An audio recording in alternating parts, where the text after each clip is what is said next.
welcome back to Radical Grace Radio. You know, the last few times that we've talked about this and you've brought up, that you're doing adult instruction and things like that, I've been able to, instantly think back to, times that I've, you and I were doing some adult instruction and whatnot. And, just sort of be able to, say, hey, this was, my experience. It's kind of like that. This is not one of those times. It isn't. Well, you know what? There are a lot of things that we talked about. Framptonology was not one of them. Or if it was, you'd remember it. Okay. Oh, definitely I would have. From what little bit you've told me so far. Yeah. I kind of wish I was there for that. Maybe you're glad you're not. I don't know. It's just no, come on. One of the things that we wanted to talk about in our class, and I have this to say as sort of a criticism of the class I'm teaching, is that for reasons that are apparent to me, but I don't want to go into explaining, I'm not doing things exactly in the order I would normally do them in teaching adult instruction. So I'm going to cover everything. I'm just not going to take it all in the order that typically I would. And so way ahead of the place where it'd be in a regular class, I got into some discussion about the means of grace and the Lord's Supper, right? So for those of you that know exactly what I'm talking about, the means of grace, this is a way in which we actually receive, as we receive and consume the bread and the wine, we are receiving Christ's body and blood. And with that, we are receiving, forgiveness of sins. And Luther makes it a point to say that where there's forgiveness of sins, there's also life and salvation. You can't triage that into this is forgiveness, but here's salvation over here. It's no, it's all one thing. So you've got life and salvation and forgiveness of sins in the supper.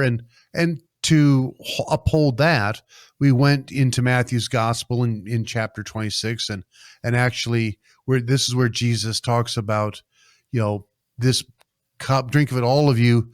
This cup is the New Testament of my blood, which is shed for you for the forgiveness of sins. He says explicitly in Matthew's gospel, for the forgiveness of sins. And so I was making a point about how this is one of the things that underlies our Lutheran understanding of our assurance of being forgiven, is that, you're being given this when you're invited and receive at the altar, or at the chancel rather, this body and this blood, we would give it to you. And so this is given for you. Take, eat. The direction is given to the person. Take, eat this thing.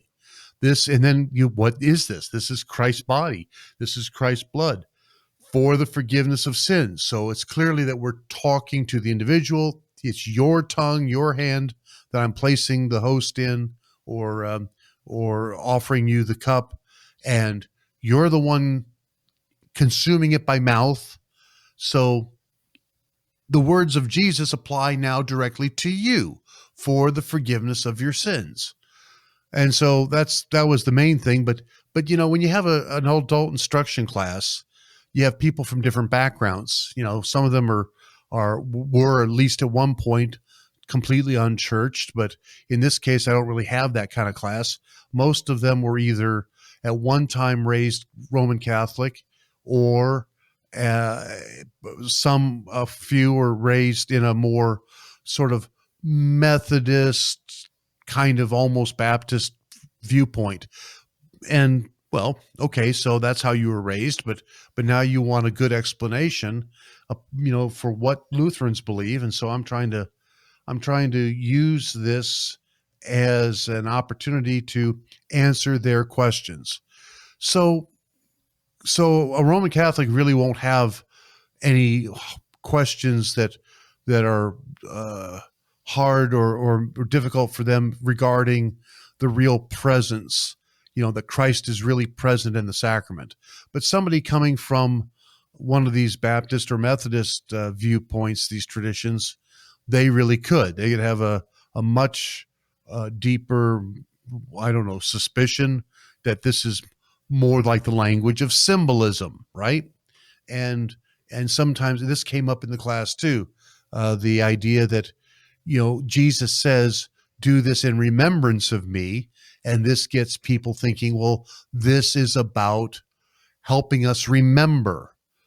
And they're using the word remember in a way that isn't quite fitting here. It's a remembrance, it's a memorial meal, but that's not the same thing as, boy, I just need a little jog of my memory to help me recall. So I came up with an illustration. I didn't come up with the term to describe it, but I came up with an illustration that I thought would be useful. And some people apparently did find it useful, because if you're thinking, well, how is Christ present? How is this, something that I'm really, the presence is real, and I'm interacting, how is that possible when there's not, we don't believe in transubstantiation. That came up in the class too, that Roman Catholics believe they have a doctrine of transubstantiation, that the substance, even though the outward appearance, what they might call the accidentals, are just the same as they were before the consecration, that somehow the inner reality, the inner substance, is transubstantiated. It's a different substance. Okay, well, and then sometimes the misunderstanding is put forward that, well, that Lutherans believe in consubstantiation. We talked about that ever so briefly. The idea that there's two substances together, under one outward form. So it's not just bread, but it's not just the body of Christ.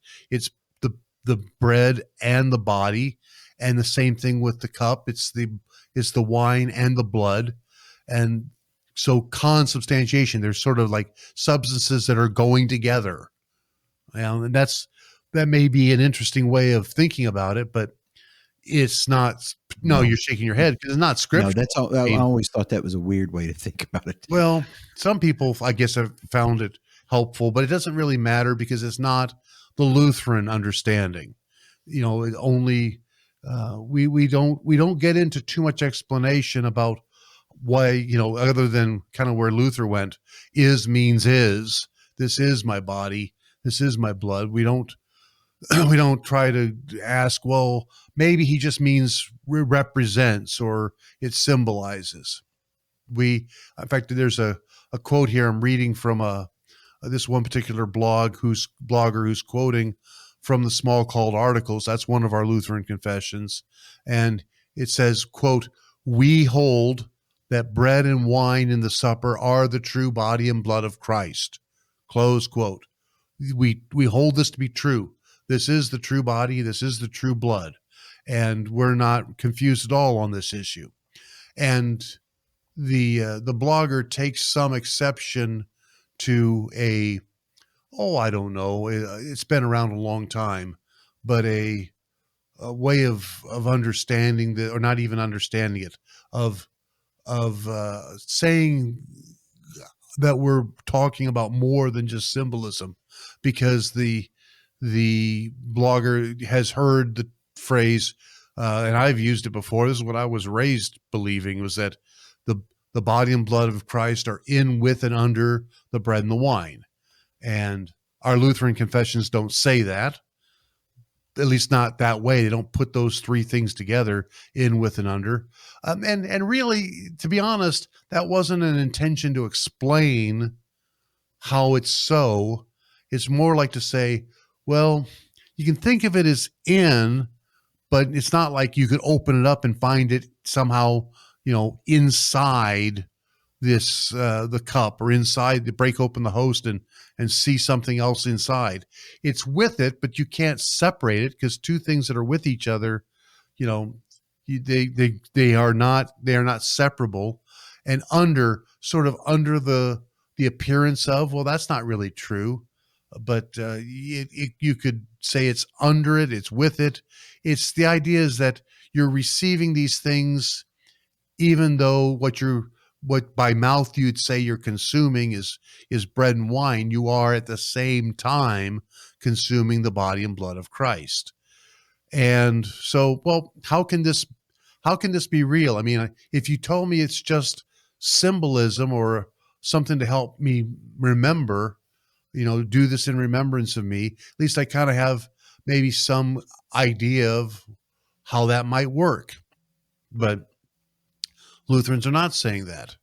So then I came up with this illustration and go, just take it for what it's worth. If you don't find it helpful, I'm not going to like stake my reputation on it that this is, you have to believe this. This is brilliant. No, it's anything but brilliant. It's just a taking a stab at it. That there was an album I had when I was in high school. Okay. And some of the listeners will have heard of it before. It was by an English artist named Peter Frampton, and the album was Frampton Comes Alive. Okay, it was made in 1975. That's when that's not when the album came out. The album came out in 1976. But the point is that it's not a studio album. It's a live album done in front of a live crowd. And Peter Frampton is the guy who wrote the songs. He's singing the songs. He's playing the music. He's performing this in a live setting. If you were there for, I guess it was actually more than one concert where they took tracks and put them together. But whether they were different concerts or one concert, if you were there, you got to experience it in real time right then as it's happening. Okay.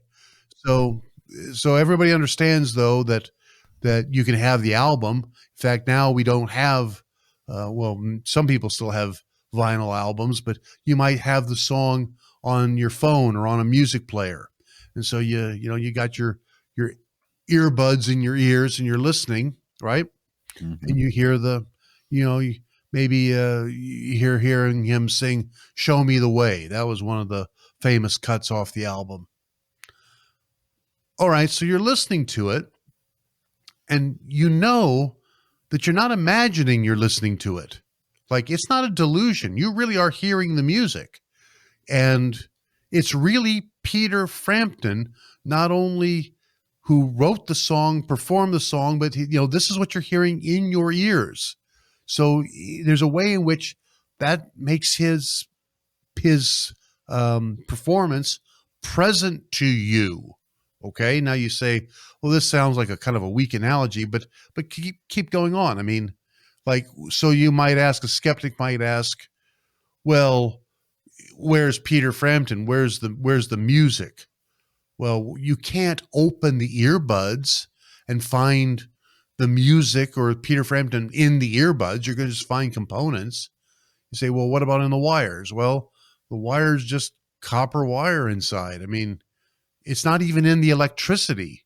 It's the music has been put into a kind of amplitude, changes in amplitude and frequency that's being carried by the voltage, basically changes in the voltage. Well, what about go all the way back to where the music is stored on your phone or your device? Well, then you're not going to find the music. You're not going to find Peter Frampton there. It's just ones and zeros. So I guess the whole thing is made up. I guess the whole thing is just symbolic. It's only intended to help me remember what the sound was what the song sounded like when I heard it. Is that all it is? Is it just to jog my memory? Yeah, I don't believe in Peter Frampton. I don't think he exists. I mean, just you have just convinced me by going through all of those bits and pieces there that just like well, I'm not hearing the music. It's not a thing. It's not. But ideas are not being communicated to me at all. Well, okay. I'm willing to agree that it could stand some work to beef up this analogy, but the idea is that you're not imagining it. It's not a delusion, and you're not hearing something sort of like the song. You're actually hearing the song as it was recorded at the live event. I mean, that means that there's an authenticity to it. It is, but it's really present to you to experience it.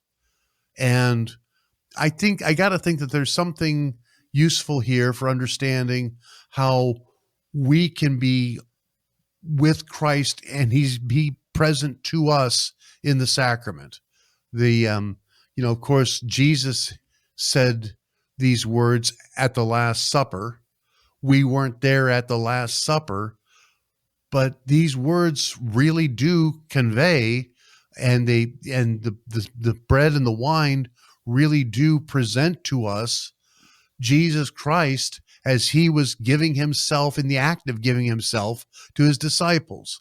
So, and this is why somebody is at the chancel rail kneeling and I say, take, eat, the body of Christ. And I'm telling them, this is for you. This is for, just as Jesus said, for the forgiveness of sins. And Christ is really present. Although Luther more emphasizes less to think hard about the presence and more to concentrate on the for you part. Yeah. And that's a very helpful way of thinking this through, is that this is what Jesus is offering to me, to give to me for the forgiveness of all my sins. But, it's only natural that people are going to ask questions about how do we understand his presence being real in this instance today, in 2023, of eating and drinking. Well, I'm just using this as, like I say, and it's an analogy, and it's not a delusion. It's not symbolism. If you have it on your phone or on your iPod, if people still carry those, you have the song, and you're going to hear it, and it's going to be the real song as it was recorded. Okay. So, and then I didn't go any more into it than that. That's enough. But then we kind of started to change the subject a little bit in class, and somebody said, no, I want to get back to Framptonology. That was somebody else's term for it. And I thought, well, okay. Oh, I like that, actually. I think at least I chuckle at it. You kind of wish that you'd have thought of it yourself. But I chuckle. I like the way that rolled off the tongue. So yeah, and see, there's a way in which look, this is like, I'm going to take this a little more seriously than I had intended to, but there's a way in which modern technology shows that things can be present when they're not really there. We're kind of doing this right now as we're doing this podcast. Yeah. Right. You are in a different state, but you're right there on that screen in front of me, and you're interacting with me as though you were here. If it was a VR headset, it would be you standing there. And if you had a VR headset, it would look like you. But am I really there? Well, technically, no. But I am, and you are. And so people don't stop to think about that too often in modern life, because we just sort of take these things for granted. Somebody might think it's a bit of a cheat that you're using modern technology, but I don't think it is. I'm not symbolically there. I'm actually right here physically in front of this camera, in front of this microphone. And you really are where you're at, and we're recording this live, and there's no question, I really am engaging with you. I mean, none of this stuff is imaginary, and it's not symbolic. It's the actual things that are going on. Sure, somebody will say, well, but we can't explain the Lord's Supper that way. Not with, not the way you're explaining the podcast, but we're not trying to explain. I was going to say, I was going to say, I'm not even saying to explain, or by consequence, explain away the Lord's Supper, because lots of people do that. what the point that I'm trying to make is that we walk past things that, people would have swore couldn't possibly exist 150 years ago. What do you mean you're talking to someone and they're just sort of a thing on a wall? What's that about? I don't even see how that you say you can talk to something that looks like a painting and it'll talk back to you. Oh, that's then they'll just run out of the room thinking that you're nuts. Okay, so sometimes the way that this is framed is, well, you have to believe, you either believe this is symbolic, that it's like a representation, and you apply what it represents to the reality that you're thinking of, or you must, if you think this is all actually happening in front of you, then, well, you must believe it's magic. Well, no. That's the third one, yeah. Yeah, I mean, it's not magic and it's not symbolism. What it is it's sacrament. It's something that's a mystery that doesn't, it's a mystery to us. Doesn't mean that it's a mystery to God. I mean, he probably understands exactly how this presence of Christ can be true all over the globe, where the communion, the sacrament of the altar is being celebrated. I wanted to use at that point the shorthand, wherever mass is being said, but that presumes a little bit too. So, but there's, there are other issues concerning the Lord's Supper. It's not just about real presence. There are differences that some of my, again, former Roman Catholics are, I don't want to say they're struggling with, but they were taught at one time to think about the priest offering the Eucharist, offering the Mass as a sacrifice. And this is you are offering the sacrifice essentially to God. And this is a sacrifice that God is pleased with, unlike other things that you might sacrifice, goats or rams or things like that God would not be pleased with those sacrifices today. Maybe once in Israel's history, it was something that he would have been pleased with, but he would not be pleased with us if we drag a goat into church today, and then on the altar, cut its throat, to sacrifice this animal to God. That's not only terrible to even think about, but the idea that the priest is offering a sacrifice that's not going to be bloody everywhere, but it is a real sacrifice. In their minds, this is a sacrifice that has to be offered and should be offered continuously to God, because this is a sacrifice pleasing in his sight. Oh, okay, now we're moving way beyond the real presence. How much of that is real? How much of that is accurate? And we discussed that to some extent. I mean, that's less familiar territory for, at least for this Lutheran, to talk about. And the Catechism doesn't give us as much help there as you might like. But, I think overall people are learning, and they're feeling like, well, there's a lot of mystery here, but there's a lot that the Lutheran understanding has to offer. So, so it's a successful class in that respect. Well, good. I mean, anytime there's these discussions are had in an honest way, it's always going to be efficacious. When it was you and I, yeah, my understanding was the symbolic understanding, and it worked perfectly for me. Whenever you mentioned that it's like God in the burning bush. Is God the bush? No, he's not the bush. Is the bush somehow becoming God? No, not so much. But he's there nonetheless. And that worked for me. Yeah. Thanks for listening to Radical Grace Radio today, and may God bless you all.